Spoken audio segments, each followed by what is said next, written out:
Magandang araw sa inyong lahat. Ngayon, tatalakayin ko naman ang isang napakahalagang paksa, ang bottom billion. Madalas natin naririnig ang salitang global development o pandaigdigang pag-unlad. Ngunit sa kabila ng pag-asenso ng maraming bansa, may mga tao at bansang tila naiwan. Sila ang tinatawag na bottom billion. Ang 1 bilyong katao sa mundo patuloy na nabubuhay sa matinding kahirapan. Sa talakayang ito, alamin natin kung ano ang ibig sabihin ng bottom billion, ano ang mga sanhi at epekto nito, ano ang mga aral na maaari nating makuha at ang kabuhang pananaw ko tungkol dito. So, ano nga ba ang bottom billion?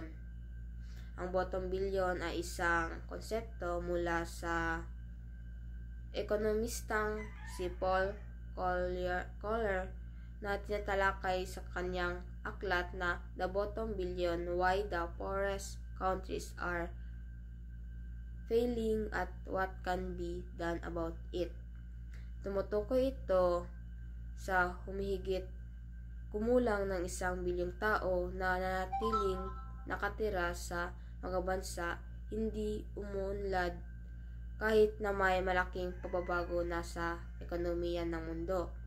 Karamihan sa kanila ay mula sa Sub-Saharan Africa, Asia at ilang bahagi ng Latin America.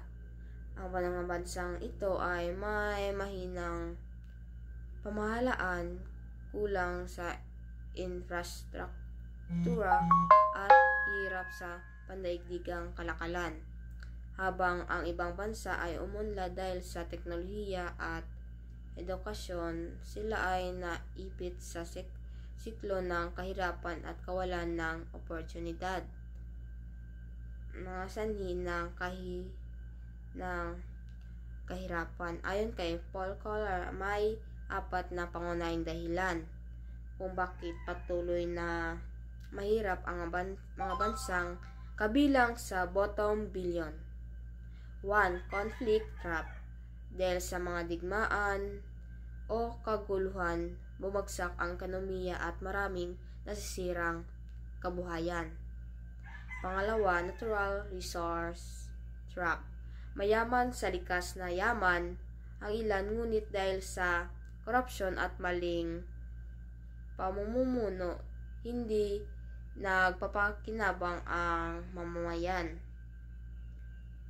3. Landlocked with bad neighbors. Mga bansang walang akses sa dagat at napalilibutan ng mga mahirap na kapitbahay, kaya hirap sa kalakalan at pag-unlad. 4. May governance trap. Pamahalaang puno ng katiwalaan, kawalan ng transparency, at kulang sa epektong patakaran. Dahil sa mga ito, maraming mamamayan ang walang akses sa education, maayos na trabaho o serbisyong pangkalusugan. Ang bottom billion ay hindi lamang sa mga bansang apektado, kundi pati sa buong mundo. Una, tumataas ang antas ng kahirapan at malnutrisyon sa mga komunidad. Pangalawa, nagkaroon ng pagtaas ng migration. Maraming tao ang lumilipat ng bansa upang makahanap ng mga magandang kabuhayan. Pangatlo, lumalawak ang agwat ng mayaman at mahirap o economic inequality.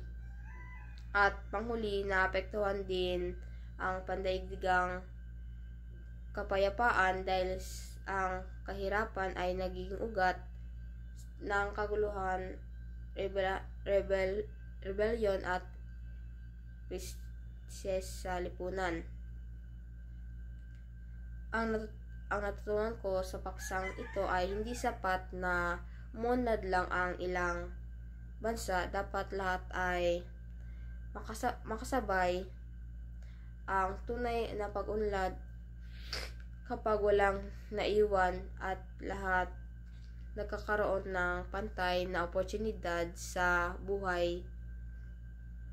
Dito ko rin naunawa na malaki ang papel ng education, mabuting pamahalaan at pagkakaisa ng mga mamayan upang makawala sa siklo ng kahirapan.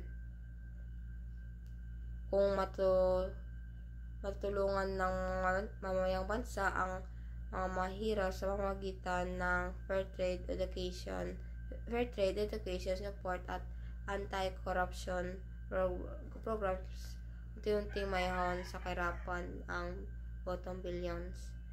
At yun lang po at salamat.